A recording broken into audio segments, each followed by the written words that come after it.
Good morning. How are you today? I hope you are well. I am here to do this presentation today, the 7 major factors to transforming Africa, taking responsibility. Now, before we jump into that subject, I think it is only right that I actually, mention the fact that we run these every single day. We run them Monday to Friday. We have different individuals that come through. So Mondays is yours truly with this particular topic. And then on Tuesdays, we have Dr. Sunshine Sylvia. She comes through with Mindset Change Program. Wednesdays, you have the open market. So the open market is exactly that, an open market.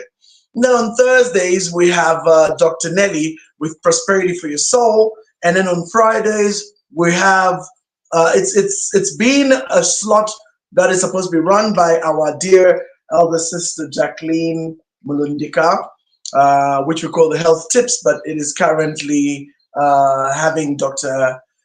John Mubanga stand in for her, as she has been going through whatever she's going through and has been putting a few things in order. And then out there in the farms, she's still trying to get herself a Starlink, and that's been a challenge. That aside, we run every single day. We offer these mentorship platforms. And so if you're joining us right now, I challenge you to make sure you invite somebody. Don't be one of those selfish people who wants to enjoy everything yourself instead of inviting someone and letting them know that we have this powerful resource that they can use to help them get their life in order. Now, for those of you who may not be aware, we actually also have what we term the mentorship platform. I run a platform called the mentorship platform. It's called the Unleashing Your Destiny mentorship platform. It actually comes under my label because each one of these trainers that we have on this platform, each one of the people that I have mentioned actually has a mentorship and coaching program of some sort that's paid for besides the free ones that we offer here. So I also do the same. I offer the Unleashing Your Destiny mentorship platform. That's a paid for platform. So if you would like to get yourself onto that paid for platform, then you can be a part of it. We have the first cohort running at the moment, and that is the link right there. It's at the bottom. It's a ticker that is moving there. You can get yourself onto that and become a part of it. In fact, what I'd like to do, let me see if I can actually post it as a comment. So I will do that in just literally the next 1 minute. And then this should allow you to be able to follow that link and become a member. Well, you can join if you like. And this will then help you be able to take part in those particular mentorship platforms. Very, very comprehensive, I won't lie. Everybody that's participated can confirm that it's a very, very intense program. So if you're one of those that's serious about doing something about your life, a lot of people usually claim, oh, I'd like to, I'd like to. But the reality is that they just aren't ready. I have learned that the hard way. I've always thought that maybe they are ready, maybe they are not. But over time, I've learned that majority of people are not ready. They just have wishes, but they're not willing to pay the price. And that's why many of them don't really see success in their life. Because to do anything worthwhile, you must be willing to pay the price. And you pay that price through consistency, through discipline, through determination, through focus. These are the babies and prices that you have to pay. There is nothing that comes free. Everything has to be paid for. You must put in your pound of flesh. If you're not going to pay with blood, sweat, and tears, you are not going to see the success you're looking for. So for many of you, you just have to do it. Now, let me say once again, if you're joining this call, tag somebody. I'm looking at all these people saying, hello, hello. Can you tag somebody? Let them know that this program is available. This is free. So the most you can do is just let somebody else know. We need to reach as many people as possible. This is part of our CSR, or what we call corporate social responsibility, giving back to the community. So 7 major factors to transforming Africa. Take responsibility. I ran through the 7 factors themselves. How do we transform Africa into a first world continent? There were 7 factors, and the first one is taking responsibility. So I'm going to go very deep into this taking responsibility. And today, the topic is going to be quite offensive for some. But you know what? We keep singing about about Africa progressing and Africa progressing, but we keep being retrogressive. We keep failing to see that next level achieved. 60 years, we ought to be ashamed of ourselves. 60 years, Vani. You know, you even almost get to a point where you start believing maybe Africans are cursed. I know we're not. I know we are not. It is a narrative that is created to make people think that Africans are cursed. We are not cursed. We are the most blessed. The challenge is that we need to come to terms with some critical factors that must be taken into consideration in order for us to get to where we need to be. And one of the things that I did in my previous series, I never did it on this platform, but one of the things I did in my previous series was a deep-seated diagnosis. If you look at your life right now, you as an individual, not Africa, not your community, you as an individual. If you look at your life right now and you're not happy with it, do you know who the cause of that is? Do you know who the cause of that is? I can tell you with unequivocal confirmation that you are the cause of where you are. Whatever you see, if you're not happy with what you see around you, you are the cause of that.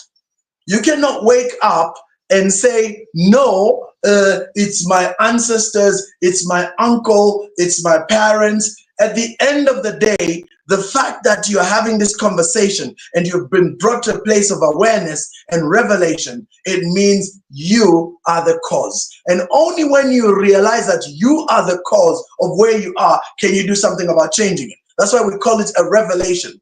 A revelation means it is something that was hidden, but now revealed. So there was something hidden before, like this wallet. Everything in here is hidden. You cannot tell what's in this wallet. So the only way you're going to tell what's in this wallet is when I reveal it to you. So there you are. Now I'm revealing that there's some money. I am revealing that there are cards in here and the driving license and all sorts of things in here, right?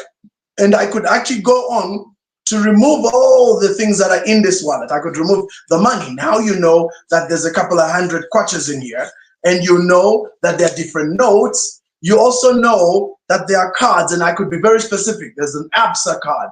There is another ABSA card, and so on and so forth. Now, what's my point? My point is very simple. Until something is revealed, you have no way of knowing. I mean, yes, you know the potential, but you don't know what's in there until it's revealed. You could have a wallet like this and it could be completely empty. So it has the look of having something, but it's completely empty. Or you could have a situation where it's full.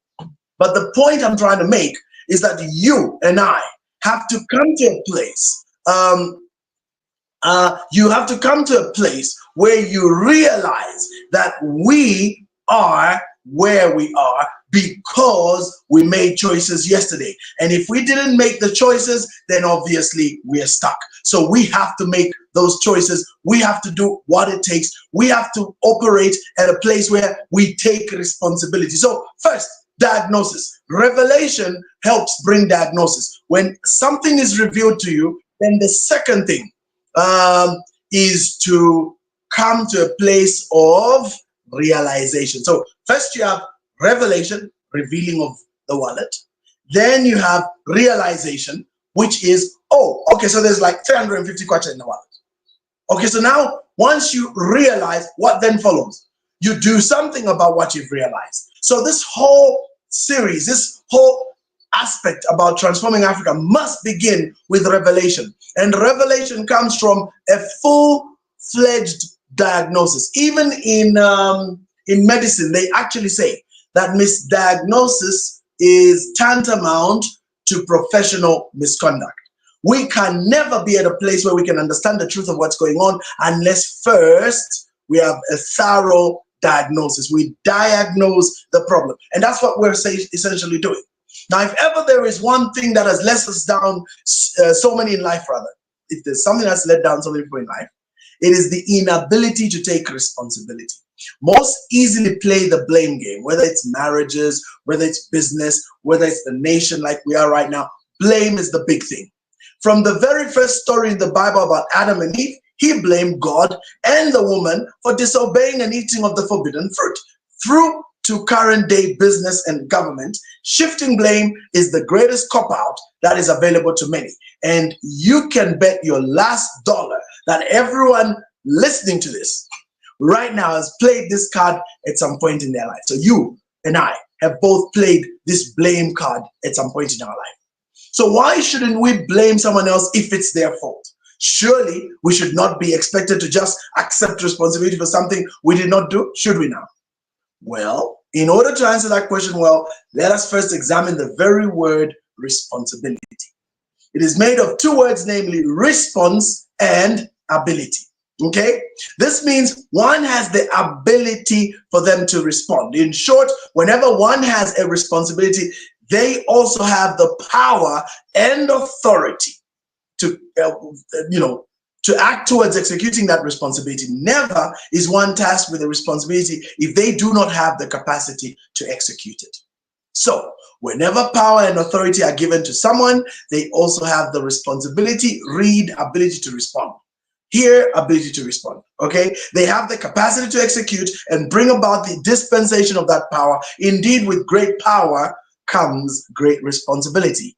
Peter Parker's grandfather in Spider-Man. Okay, having said these things, if after power and authority are given to someone and they fail to execute that power and instead shift responsibility to someone else, then guess what that means? They have effectively passed on the power and authority to the very thing they are blaming. For those familiar with the story of Adam and Eve, do you realize that when Adam blamed Eve, listen to this, he passed power and authority to her. And then when Eve blamed the serpent, she had inadvertently passed on her power and authority too. Did you notice that the serpent remained quiet and never defended itself? Yep.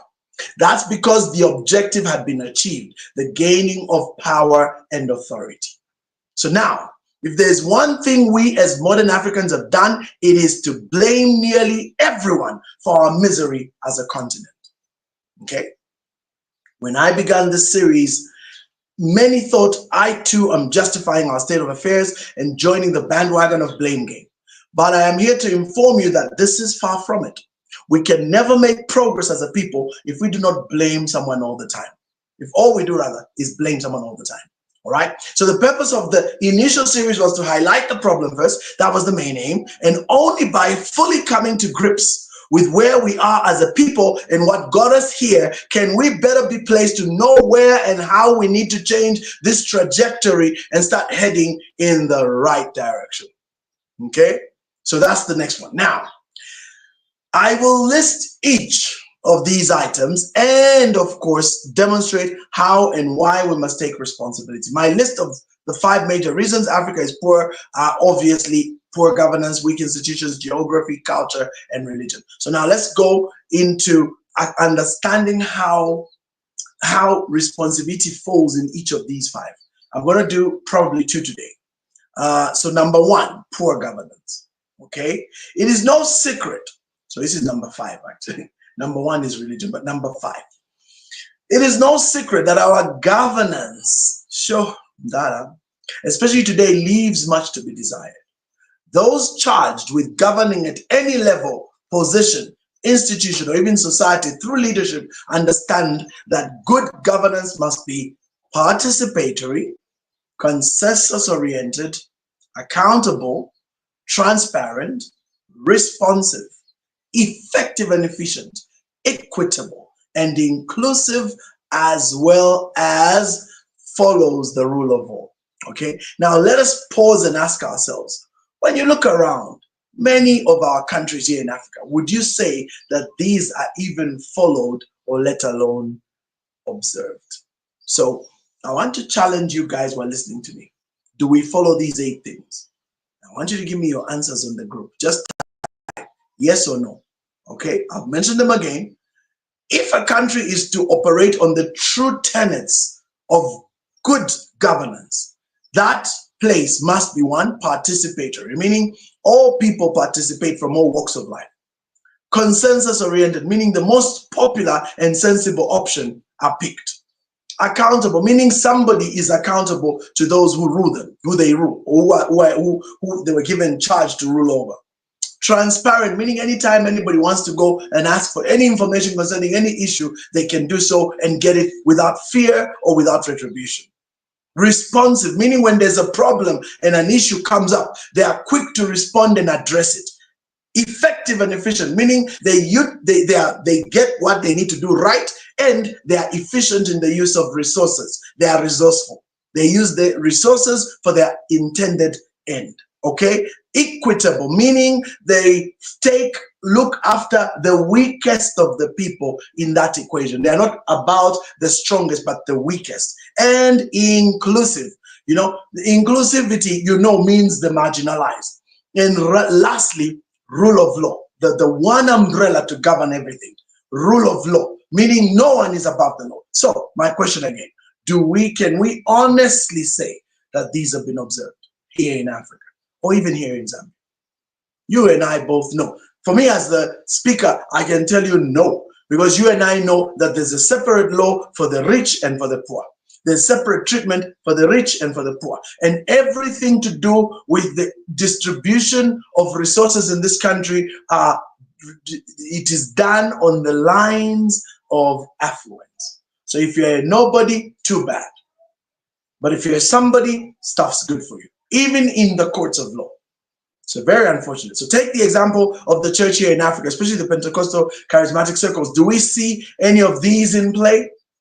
So I moved away from government. In the church, do we see these things done? Most churches don't do that. When was the last time your church had an AGM? Well, if you're from the mainline churches, very often. But if you're from our Pentecostal circles and charismatic circles, good luck. Okay? When did you ever see financial reports? Good luck. How are resources managed? Leave it to the servant of God and leave it to the boss and leave it to, okay? If the church was supposed to be the salt and light here in Africa, if that church cannot maintain those standards, how do you expect government to do the same? And then we wonder why the poverty levels and demigod status of leaders in many of our countries and even churches is where it is today. I always say this.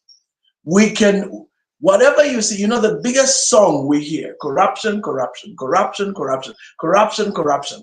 Let me tell you something about corruption and the leaders who are supposedly corrupt.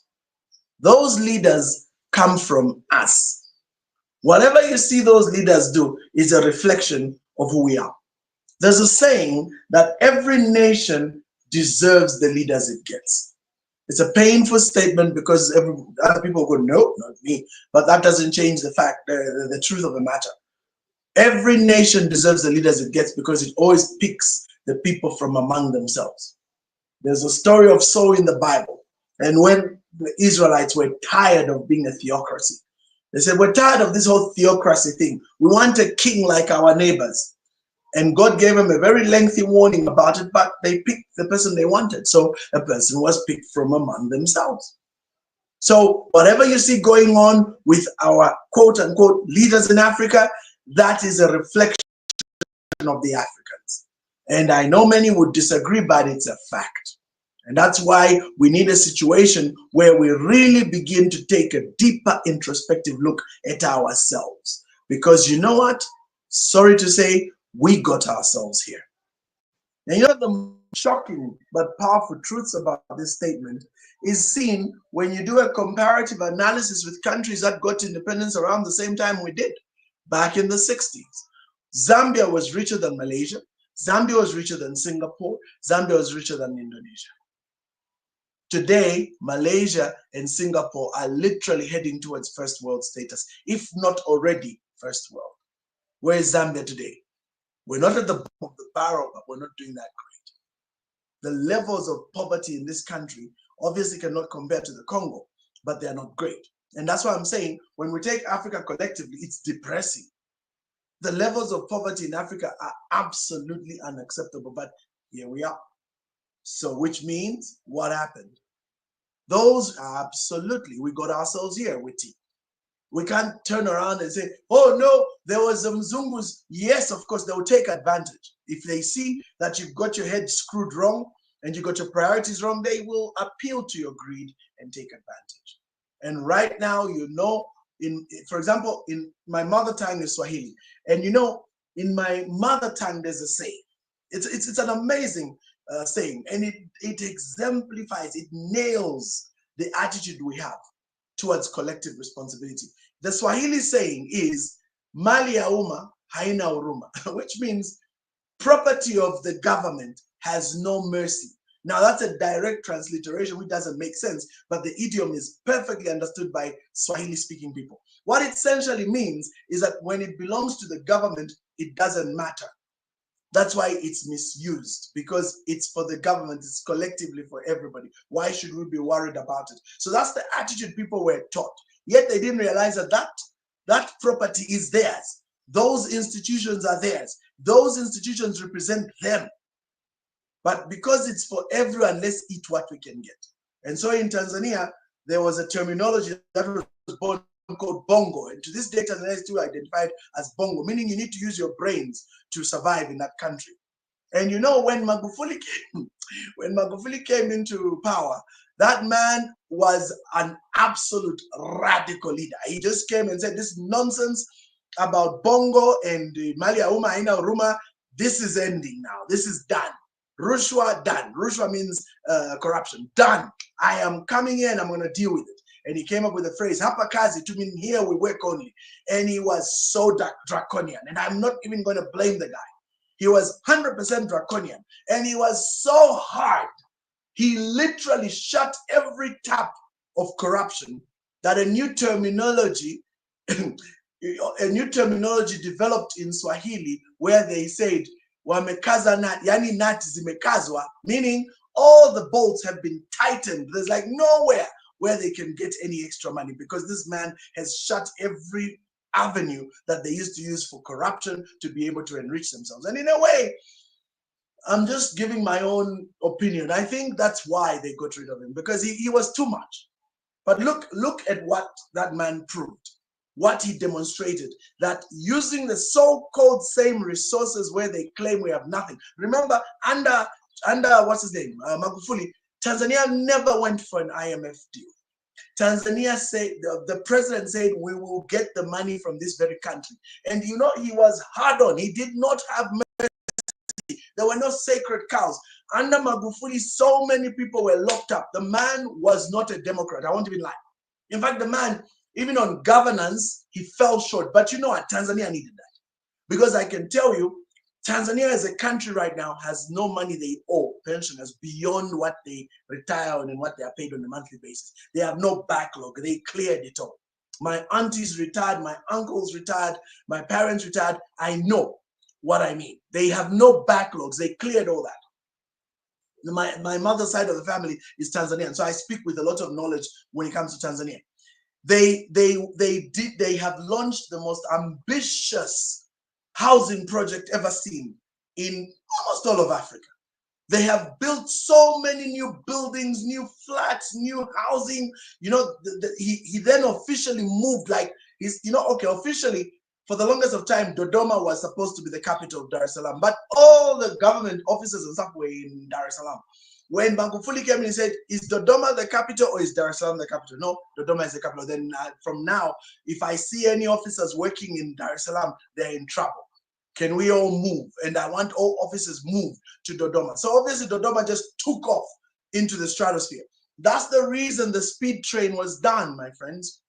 Now the speed train, the buildings, all those things were done using local resources. He did not borrow a cent. Compared to Kenya, they borrowed $3 billion, I think, if I'm not wrong, to do that train from Mombasa to Dar es Salaam, to Nairobi.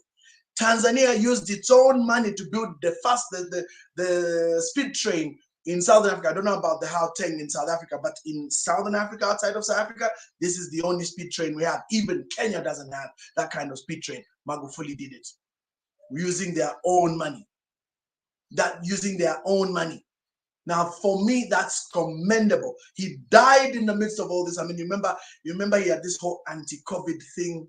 I mean, to be honest, Magufuli, I have colleagues of mine. I have one elder brother of mine who was one of the DGs of one of the leading what is it called? Quasi-government business operations. I can't say, because if I say, you know who it is. That gentleman told me, last time we met, he told me the president roves around. He hasn't lived at State House. They call it Ikulu over there. He hasn't lived at State House for one whole year because he has to keep moving around. He's had threats on his life. And he's on record talking about it, where they've tried to poison him on several occasions. He said so. So he lived his last part of his life on the move because he couldn't be at one place because he had offended so many people with his draconian position. Remember, he had opposition leaders locked up. He had many business moguls locked up in Tanzania, a whole bunch of them over tax evasion, over corruption. And he told them, guys, let's not waste each other's time. Bring back what you've stolen and I'll let you go. Or we go to court and I lock you up for a very long time. Choose. Even the tax people told, guys, let's make a deal. 1 year, pay the taxes. Now, Tanzania Revenue Authority is on record collecting the highest amount of taxes by an African tax collection agency in the history of Africa. On that first month after Magufuli came, that first 90 days, they collected over $3 billion. 3 billion shillings or dollars, I'm not too sure, but they collected some obscene amount of money in taxes. So that's Magufuli for you. So I have overstressed Magufuli because I'm demonstrating. I mean, another one I could demonstrate is Thomas Sankara, but I'm not going to go there. I'm just so glad that we have a man like Traore now, and Traore is starting to prove and show that it can be done. Traore has just nationalized all the gold mining companies, and Traore doesn't give a hoot. Traore is literally a reincarnation of Sankara because he's come with the same attitude, same direction, same vision. And you know what? If we can have more African leaders wake up like that and really just take it to the next level, like take responsibility and just do what you can. Now, of course, when you're that type of person, goodbye to institutions, because the institutions don't exist. Because institutions need to be independent of such a strong person. But Africa is at such a bad place. For me, Africa is in ICU and has been in ICU forever. You know, we're just stuck in ICU because this level of poverty doesn't make sense. I read for you the statistics. 70 to 80% of the coltan, the material used to make these cell phones we're using right now, and nanotech, is coming from Africa. Why is Africa poor? Gold, the gold reserves in the world, the largest gold ground reserves in the world are in Africa. You tell me why we are still receiving fake fiat. You know, fiat is money. They print these pieces of paper worth basically 18 cents per piece of paper, and then they give you this fake paper and they take your real gold. It doesn't. It reminds me of the days in the past when the prospectors would bring sweets and give sweets to kids and tell them to bring those shiny stones, and the kids would take the sweets and go bring the shiny stones from the river. Okay, so this is what was going on, and it was very unfortunate. We were literally exchanging gold, the diamonds, for sweets. That's what we're doing today. We're exchanging our gold for pieces of paper. A lot of people have issues with Zimbabwe. I'm not in any way here to stand and support ZANU-PF. Nope, I'm not going to do that. But I am with ZANU-PF when it comes to the idea of making gold the reserve. Put an embargo, ban the export of gold, take all the gold, have it centrally purchased by the bank, and then let the central bank use that gold as a backup for the kwacha. Then we print on gold. You will see. We stop and let anybody trading with this country use kwacha. That's what Ethiopia has been trying to do and a number of countries. We don't need this dollar. The only reason we are forced to take this dollar is because all the international organizations want us to trade in dollar. That's why the American economy is powerful. So we need to get to a place, my friends, where we wake up and take this bull by the horn. Now, let me quickly finish with the other one on weak institutions, okay? In the past, Africa had very strong institutions at village and community levels. These were able to ensure a level playing field and equity, justice, and fair play for all members of the communities. And in the past, one had assurance that these community village councils, okay, and patriarchs or matriarchs would be able to help govern and even enforce any rules that required to be observed, okay? Right. Now, these crumbled with the coming of colonialism, Okay, when independence was gained, many Africans had so much hope that leaders would be able to restore these institutions and strengthen them. This should have been the case. But what happened instead? We had individuals trusted with leadership transform themselves into demigods. That's what they did. Okay? And before you knew it, all governance institutions lost their mandate, and it instead became a case of the leader and his cronies being the very institutions. So it has been downhill from there, as is evidenced by many countries and their current state of affairs. Okay? A small clique is super rich, usually connected to those in power, whilst the rest suffer in abject poverty. If one wants to progress, they must find their way into those corridors and connect to that elite clique. Okay?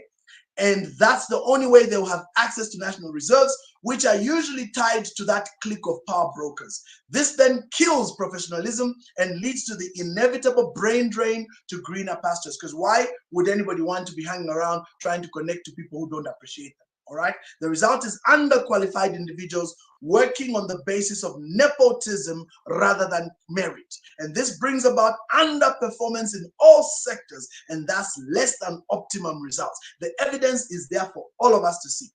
60 years after the formation of OAU, and our citizens are still wallowing in poverty, yet surrounded by untold massive wealth around them. This is a fact, my friends. It must be noted that governance is the foundation, and institutions become strong when good governance is observed. Okay? Unfortunately, where governance is poor, it does not matter what great and benevolent leaders those countries may have, the system will still fail them and eventually convert them into a demigod. Okay? Herein lies one of our greatest challenges as a continent, and it's time we accept this responsibility as Africans. Okay? It is we who have created this and the many bad leaders and monsters that have dotted the landscape of our leadership on this beloved continent. Remember this, every nation deserves its leader once again. Okay? Why? Because they are always picked from among ourselves. They are picked from among themselves. Okay? Whoever is in charge represents in many ways what is the general sentiment of the people on the ground. In short, democracy is ruled by the mob. That's why the older I'm growing, the more I'm not appreciating democracy, because democracy is the mob in charge, and the mob is never correct for the majority of times. The mob is usually wrong. That's why even Jesus said, wide is the way and broad is the path that leads to destruction, and many are on it. Because the mob never gets it. The mob are always the last to know what's going on. The group, the throngs, the public and the masses are always the last to know what's going on. Even though they are very ideal for a revolution, but they just never know what's going on. Okay? So one more thing, do you realize that our older institutions always ruled through monarchs rather than by election? This has been an African model that worked very well pre-colonial times. Okay? It is no wonder that Africans still have it hardwired in their DNA to always deify either presidents or religious leaders. You know why? It's an ancient program that still remains rearing its head even today. That's why Africans naturally want to deify people. That's why pastors are treated like small gods. You know, bishops and apostles are treated like small gods, because that's an African thing. You know, the presidents end up being treated like small gods, and they love being treated like small gods because it's an African thing. And that's why sometimes I say, you know what, let's just get rid of it. Let's go to Swaziland model and let's just get these things right. And then just find a way to bring governance in the line of monarchs. I think that's going to take us further, because this experiment with democracy is really shameful, if you ask me. Shameful. Because we have very weak institutions, we have poor governance. And for as long as you have thieves, it's very, very difficult to progress until we as a people collectively stop being the thieves we are. And I speak that from a collective standpoint. Let me finish this. So, if you and I do not like what we see, which we don't, we must ask even more uncomfortable questions. How did we get here? How did we get here? 2, where did we choose such leaders? The leaders that are ruling us right now. How come they are still in charge? Okay? Who lets them lead? Where did these leaders come from? Why aren't they performing to expectation?